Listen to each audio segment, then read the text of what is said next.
Baginda Nabi mengatakan a'maru ummati baina sittin wa sab'in. Ya, umur umatku itu hanya antara 60 sampai 70 tahun. Ya, kalau toh ada yang lebih dari 70 tahun biasanya tidak banyak. Ya, umat Nabi Muhammad beda dengan umat Nabi Adam, dengan umat Nabi Nuh. Ya, kalau umat Nabi Adam, umat Nabi Nuh, mereka bisa berusia sampai ratusan tahun.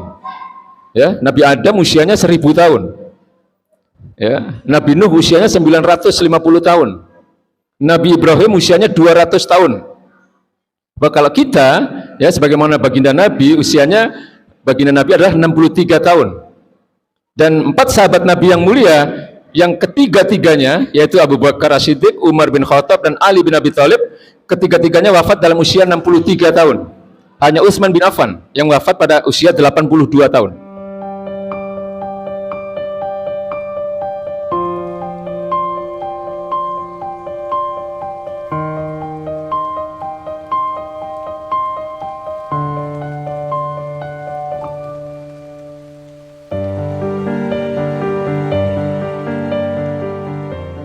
Bapak Ibu yang dirahmati Allah Subhanahu wa taala, mungkin tidak ada di antara para jamaah yang tidak hafal surat Al-Baqarah ayat 183, ya. Hafal semua ya, Bu? Al-Baqarah 183. Ini selalu dibacakan setiap bulan Ramadan. A'udzubillahi minasyaitonirrajim. Bismillahirrahmanirrahim. Ya ayyuhalladzina amanu kutiba alaikumusiyam kama kutiba alal ladina min qablikum la'allakum tattaqun. Tidak perlu diterjemahkan ya, tidak perlu diberikan artinya, sudah pada paham semua insyaallah. Karena pada malam hari ini saya hanya ingin membahas tentang bagian terakhir dari ayat ini yang berbunyi la'allakum tattaqun, agar kalian bertakwa, ya. Semoga kalian bertakwa. Mudah-mudahan kalian bertakwa. Ini biasanya kalau diterjemahkan seperti itu, Pak. Ya, jadi la'alla itu adalah kalau di dalam ilmu nahwu shorof disebut dengan harful taroji. Ya, satu huruf atau satu kata yang menunjukkan adanya satu harapan. Jadi Allah mengharapkan kita dengan menjalankan ibadah puasa di bulan Ramadan ini agar kita menjadi orang-orang yang bertakwa. Ya, jadi kalau harapan itu adalah sesuatu yang mungkin bisa terwujud, tapi tidak semua orang yang berpuasa itu dia akan sampai pada derajat takwa. Ya, jadi harapan itu berbeda dengan angan-angan. Kalau angan-angan belum tentu terwujud atau bahkan hampir tidak mungkin terwujud. Ya, angan-angan itu misalnya, andaikan saya bisa terbang, nah itu angan-angan namanya. Andaikan saya bisa jalan di atas air, nah itu angan-angan. Tidak mungkin terwujud. Tapi kalau harapan itu adalah sesuatu yang bisa terwujud karena adanya satu upaya, ya, karena adanya satu ikhtiar sehingga harapan itu bisa terwujud. Nah, Allah Subhanahu wa taala ya memberikan petunjuk kepada kita agar kita menjadi orang-orang yang bertakwa, agar kita bisa menikmati surganya, yaitu salah satunya adalah dengan menjalankan ibadah puasa di bulan Ramadan. Tapi kalau kita lihat di dalam Al-Quranul Karim, ternyata banyak sekali ayat-ayat yang diakhiri dengan kata ini, la'allakum tattaqun, ya, agar kalian bertakwa.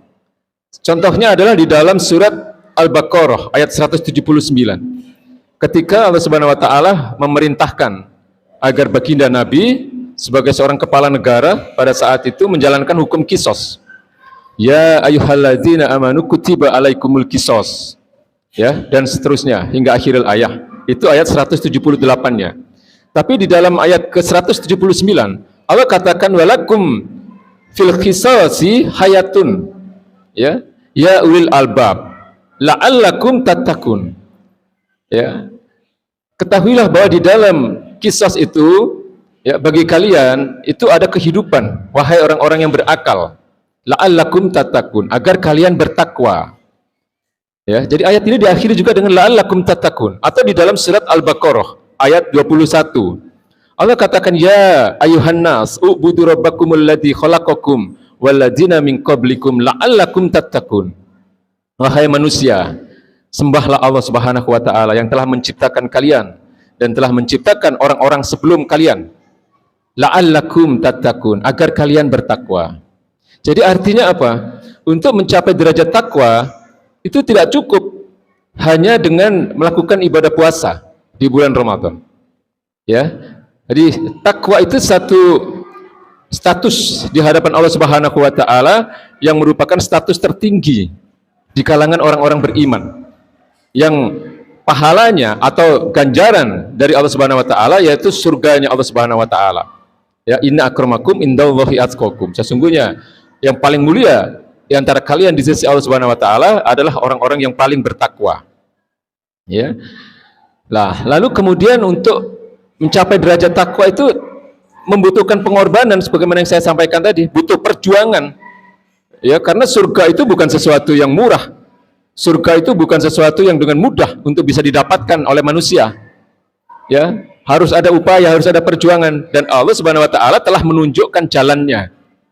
Ya, jadi surga neraka sudah diciptakan oleh Allah Subhanahu wa taala, ya, lalu manusia diberi petunjuk agar manusia tadi taat kepada Allah untuk bisa masuk surganya Allah Subhanahu wa taala. Dan Allah perintahkan agar manusia menjauhi dan meninggalkan larangan-larangannya. Ya. Nah, ini jalan menuju surganya Allah Subhanahu wa taala, yaitu takwa. Maka kemudian disimpulkan oleh para ulama, ya, bahwa makna takwa itu adalah imtitsalu awamirillahi wajtinabu nawahihi. Takwa itu adalah menjalankan segala perintah Allah dan menjauhi segala larangannya. Nah, ini kesimpulan dari pembahasan para ulama tentang makna dari kata takwa itu.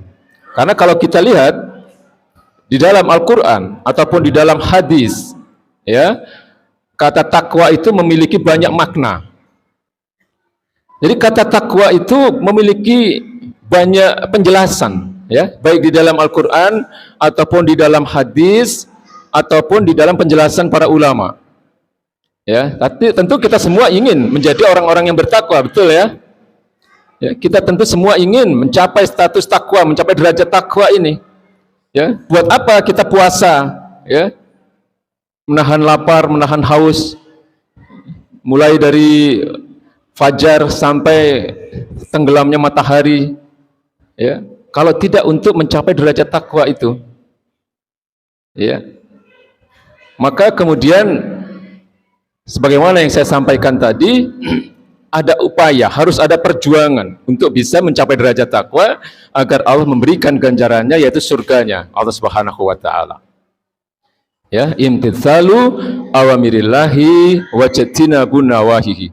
Menjalankan segala perintah Allah dan menjauhi segala larangannya. Ya, jadi tidak cukup hanya dengan puasa, tidak cukup hanya dengan salat, tidak cukup hanya dengan zakat, tidak cukup dengan haji saja. Ya, tidak cukup hanya dengan menjalankan perintahnya, tetapi harus ada wajtinabun nawahihi, menjauhi atau meninggalkan larangan-larangan dari Allah Subhanahu wa taala. Maka tidak bisa dikatakan bertakwa kalau seseorang meskipun dia puasa, meskipun dia sholat, meskipun dia zakat, meskipun dia haji, kalau dia tidak meninggalkan kemaksiatan. Ya, tidak dikatakan bertakwa kalau dia masih suka berbohong misalnya. Ya, tidak bisa dikatakan bertakwa kalau orang masih curang misalnya. Sekarang lagi ramai ini kata-kata curang ini, ya. Meskipun zakatnya besar sekali misalnya. Tidak dikatakan bertakwa kalau seseorang, ya, terutama ini biasanya ibu-ibu ini, ya, masih suka berghibah. Karena ghibah itu adalah satu perbuatan dengan dosa yang besar. Tidak dikatakan bertakwa kalau seseorang itu masih ada rasa hasad atau dengki di dalam dirinya. Ya, jadi tidak dikatakan bertakwa. Siapapun orangnya, meskipun dia jalankan segala perintah Allah, kalau dia tidak menjauhi atau meninggalkan apa-apa yang dilarang oleh Allah Subhanahu wa taala. Ya. Maka dalam kesempatan Ramadan kali ini, upayakan Bapak Ibu yang dirahmati Allah Subhanahu wa taala, maksimalkan Ramadan ini untuk menjalankan perintah-perintah Allah dan menjauhi larangan-larangannya. Karena tidak ada jaminan kita bisa bertemu kembali dengan Ramadan tahun depan.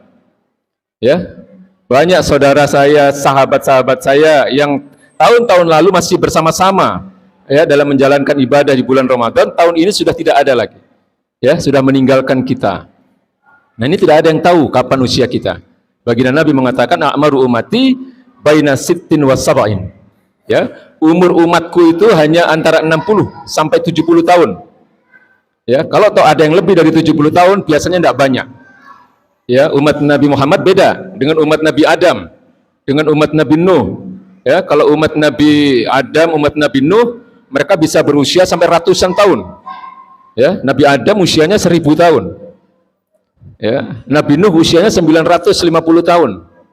Nabi Ibrahim usianya 200 tahun. Bahwa kalau kita, ya sebagaimana baginda Nabi, usianya baginda Nabi adalah 63 tahun.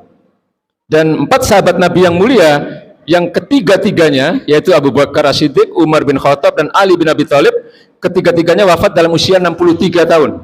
Hanya Utsman bin Affan yang wafat pada usia 82 tahun. Ya.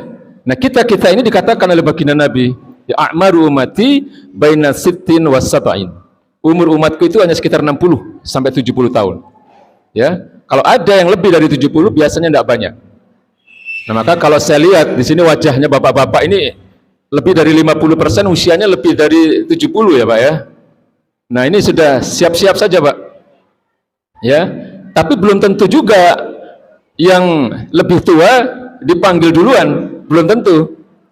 Ya, belum tentu juga bapak-bapak yang usianya lebih muda ini dipanggil belakangan, belum tentu. Ya, bisa jadi yang muda duluan. Ya, kemarin ada teman di masjid usia sekitar 40-an, Pak. Pagi itu masih siram-siram tanaman, ya, masih olahraga ringan, ya. Jam 12 siang pingsan, ya, muntah darah, jam 2 siang sudah nggak ada. Usia belum 50. Ya. Makanya saya ingin mengatakan ini Ramadan, anggap Ramadan terakhir.